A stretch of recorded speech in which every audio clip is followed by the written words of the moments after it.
दंडवत प्रणाम। आपले लीळाचरित्र ग्रंथ म्हणजे साहित्याचे विशाल भांडार आहे। जसं श्रीमंताच्या घरातील कोपरा न कोपरा सुख सुविधाने समृद्ध असतो, तसे हे चरित्र समृद्ध आहे आणि परिपूर्ण आहे। अशा या चरित्रातील एका स्त्रीचा जीवन संघर्ष आपण मागच्या व्हिडिओमध्ये ऐकला, पण ती कथा पूर्ण आपण या व्हिडिओमध्ये जाणून घेणार आहोत। चला सुरुवात करूया। पती आणि मुलगा हे दोन्ही आधार त्या माऊलीच्या जीवनातून निघून गेला म्हणून मायाबाईसा सारखं दुःखातच जगत होत्या, सारखं चिंताग्रस्त राहत होत्या। अहो, घाण्याच्या बैलासारखं दिवसभर फिरूनही अंतर कटत नव्हता, खूप चालूनही एकही फूट चालत नव्हतं।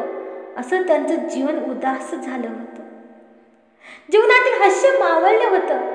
एका मागून एक असे दुःखाचे डोंगर आल्याने मायाबाईसाचे मन हे व्याकुळ झाले होते आणि अशाच अवस्थेत संकटाचे काळे कुट्ट ढग डोकं वर काढण्याची चाहूल लागली आणि त्यांच्या दोन्ही मुलींच्या जीवनातून आनंद निघून गेलेला होता। म्हणजे मायाबाईसाला ज्या दोन मुली होत्या, एका ईसा आणि जसमा, दोघीही निराधार झाल्या होत्या। आता त्या मुलीला वाटलं, झालं आता आपलं सगळं संपलंय। आता दुःखाने व्याकुळ झालेल्या मायाबाईसा परमेश्वराचा धावा करू लागल्या, देवाला सांकडे घालू लागल्या। त्यांच्या त्या हाकेला प्रतिसाद देणारा दयाळू परमेश्वर येळापूरला त्यांचीच वाट पाहू लागले। याच क्षणाची वाट तो परब्रह्म परमेश्वर पाहत होता।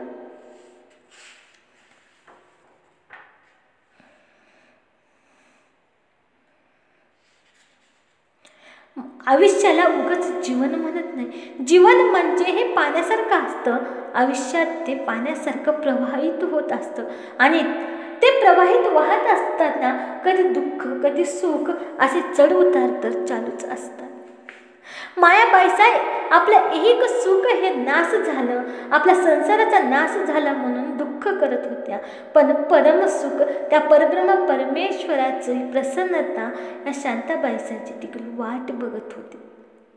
ते सुख त्यांना भेटणार होतं, पण मानवी जीवन हे मुळातच सुख दुःखाचं मिश्रण आहे।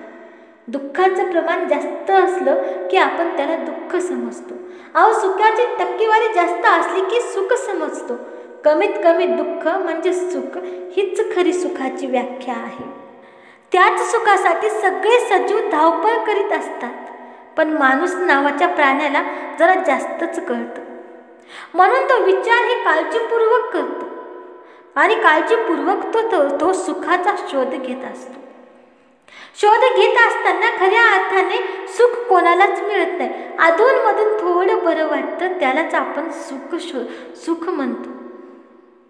गोड वस्तूत सुख शोधतो तर तिथं दुःख हे डायबिटीसचं रूप घेऊन समोर येतं।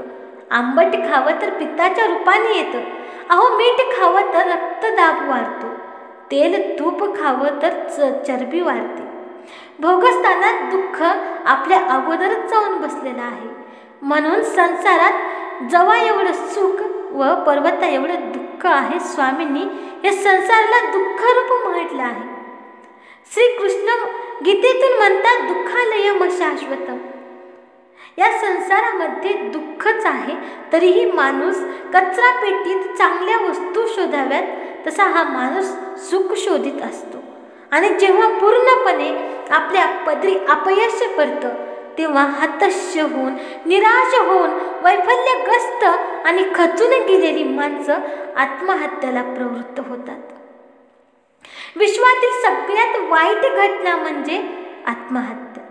आकाशवाणी, फेसबुक, व्हॉट्सअप या मीडियामधून अशा घटना समजतात तेव्हा मन व्यथित होतं।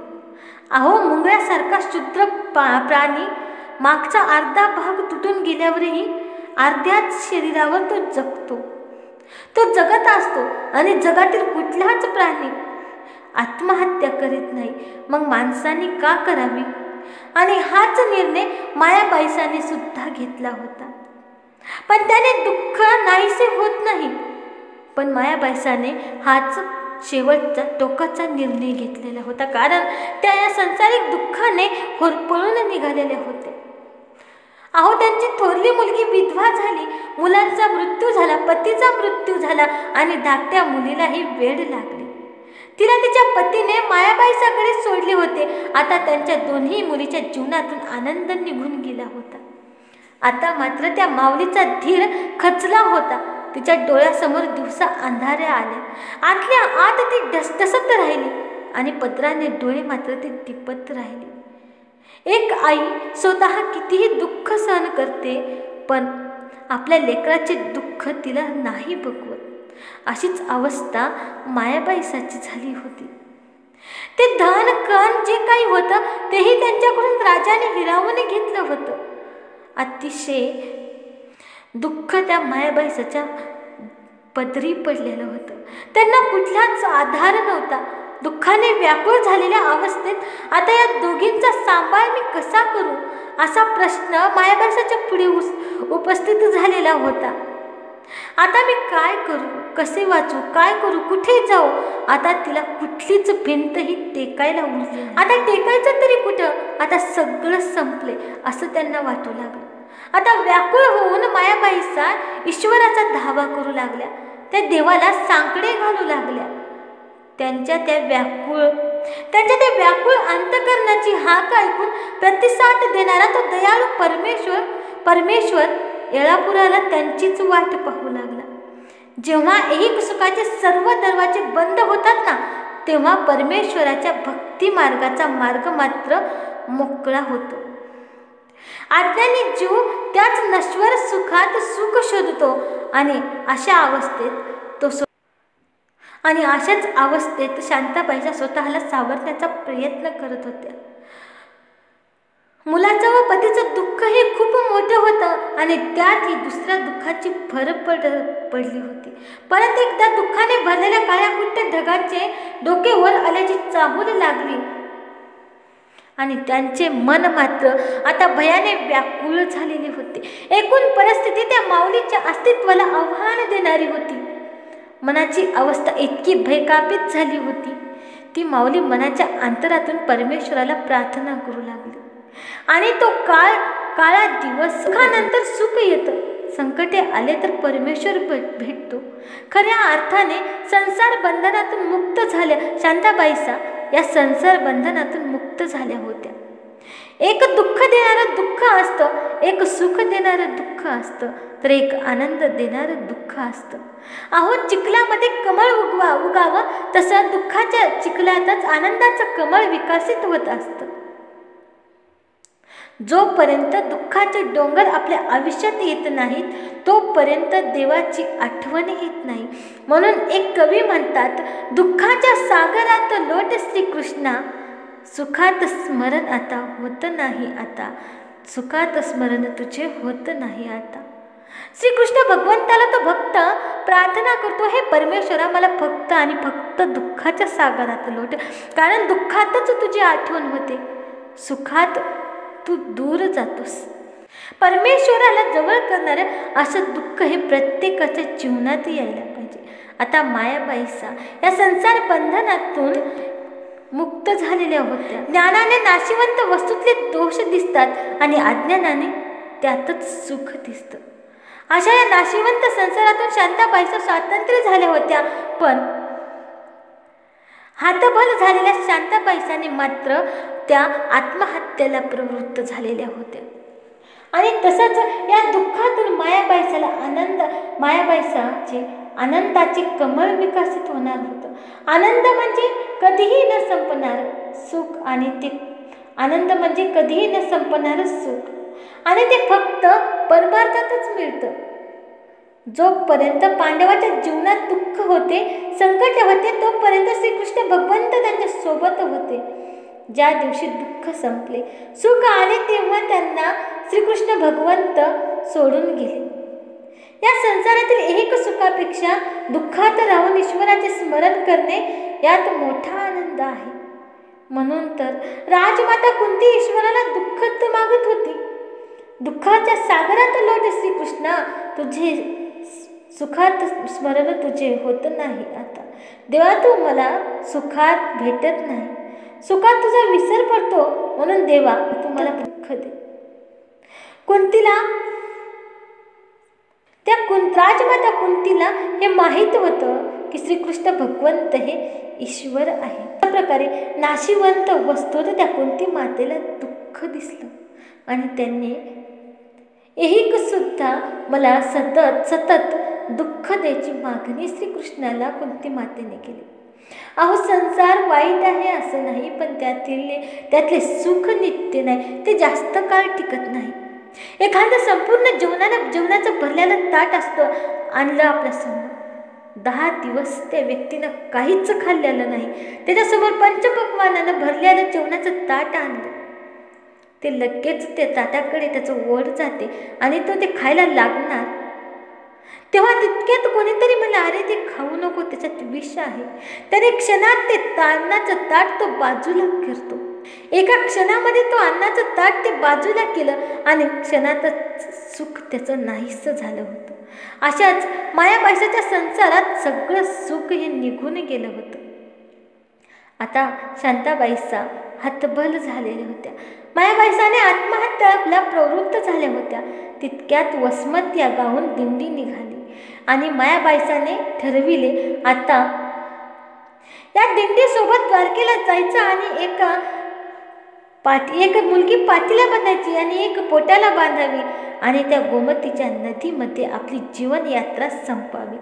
अशा विचाराने शांताबाईसा घरून निघाल्या. मायाबाईसा त्या गावातील यात्रेकरूबरोबर द्वारकेला जायला आल्या आणि दोन्ही मुलीला सोबत घेतलं आणि त्या चालत होत्या. चालता चालता त्यांच्या मनात विचारचक्र चालू होतं. निराधार झालेली व्याकुळ मनाने आपल्या नशिबाला दोष देऊन कसं तरी ती पुढे चालत होती. क्रमाक्रमाने मुक्काम करीत ते यात्रेकरू पैठणला आले. तेव्हा त्या मायाबाईसाला आपल्या माहेरच्या घराची आठवण झाली आणि त्यांनी विचार केला, एकदा या माहेरच्या घराला आपण डोळे भरून पाहावे. मायाबाईसा आपलं माहेरचं घराकडे निघाल्या. जसं घरात जवळ येत होत्या तसं मायाबाईसाला आपले बाल आठवणीत त्या रमून गेल्या होत्या. जेव्हा मायाबाईसा आपल्या बाल आठवणीत रमून गेल्या होत्या, माहेरच्या अंगणात आल्या. आईची ममता, पितेचा आधार, बंधूचा स्नेह, आजी आजोबाचं प्रेम ज्या अंगणात त्यांना भेटलं होतं, तिथं मायाबाईसा उभं होत्या. तिथे उभे टाकून मायाबाईसाचे दुःख हे सर्व उंचांबळून वर आले आणि जसं एखादं बाळ आईच्या कुशीत येऊन रडून आपलं सगळं दुःख आईला सांगतं, तसं मायाबाईसा त्या अंगणात बसून धाय मोकळून रडू लागल्या. तेव्हा सारंग पंडित हे मायाबाईसाचे भाचे होते. आपल्या आत्याची अशी अवस्था पाहून त्यांना खूप दुःख झाले होते मायाबाईसाची. आणि पण सारंग पंडित ही मायाबाईसाची काहीच मदत करू शकत नव्हते. पण त्यांना योग्य मार्ग मात्र ते दाखवू शकत होते आणि त्यांनी आता मायाबाईसा त्यांना आपलं दुःख सांगत होते. आता मी अनाथ झाले, मला कुठलाच आधार नाही, आता आम्ही निराश्रित झालोय. अहो, द्रौपदीचं वस्त्रहरण झालं तेव्हा तिला खात्री होती की तो प्रसंग टळेल, कारण त्या सभेत भीष्म पितामह होते, गुरु द्रोणाचार्य आहेत. पराक्रमी व हस्तिनापूरचा ज्वलंत अभिमान असणारा योद्धे या ठिकाणी आहेत. यांच्या आधारावर द्रौपदी अभिमानाने त्या राज्यसभेत गेली, पण तिचे रक्षण कोणीही करू शकलं नाही, फक्त त्या परमेश्वराशिवाय. अनाथ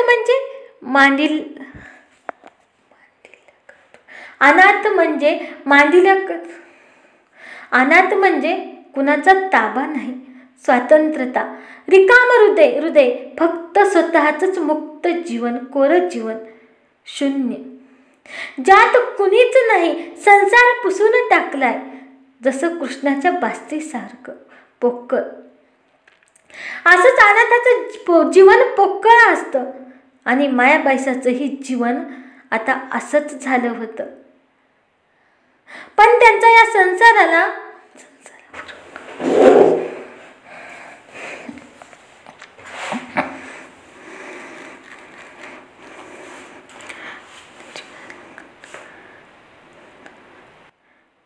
मायाबाईसाचंही जीवन असंच झालं होतं.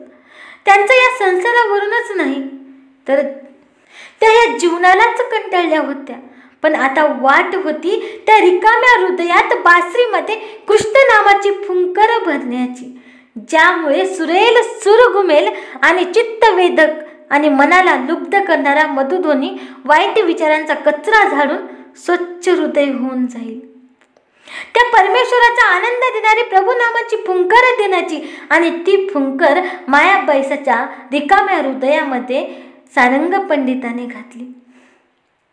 सारंग पंडिताने मायाबाईसाच्या पोकळ हृदयात ही फुंकर कोरली आणि त्यांच्या हृदयात ते आत्महत्येसारखे वाईट विचाराचा कचरा झाडून स्वच्छ झाला होता. आता ईश्वर नामाची फुंकर मारून त्यांना सुखाचाच नाही तर आनंदाचा मार्ग सारंग पंडिताने दाखवलेला होता. सारंग पंडिताने परमेश्वर मार्गच मायाबाईसाला दाखवला होता. आपल्या भाच्याने आपल्याला हे सांगितलेलं आहे असं म्हणून मायाबाईसा येळापुराचा रस्ता धरतात. आपल्या तिन्ही मुली सगट स्वामींना भेटण्यासाठी येळापुरीला शांताबाईसा येतात. स्वामींची भेट घेतात. भक्ताची भेट झालेली होती. शांताबाईसा आपल्या तिन्ही मुली सहित स्वामींचं दर्शन घेतात, दंडवत घालतात, स्वामींजवळ बसतात आणि आपलं सगळं दुःख स्वामींना सांगत असतात. मुलाची आठवण काढतात. तेव्हा स्वामी म्हणतात, बाई आता तुम्ही उद्या सकाळी या, आता बिडारसीत जा, जिथे तुम्ही उतरले आहात तिथंच जा. शांताबाईसा परत तिथंच जातात आणि सकाळी उठल्याच्या नंतर स्वामींच्या दर्शनाला येतात. स्वामी बरी होती आणि आता शांताबाईसाच्या जीवनामध्ये आनंद येणार होता. असा आनंद, असं सुख जे कधीही न संपणारं सुख. अशा प्रकारे शांताबाईसांच्या जीवनामध्ये भक्तिरसाचा मदाचा थेंब अलगद पडला, पण ते संघर्षाशिवाय शक्य नव्हता. दंडवत प्रणाम. ही कथा कशी वाटली ती कमेंटमध्ये नक्की कळवा.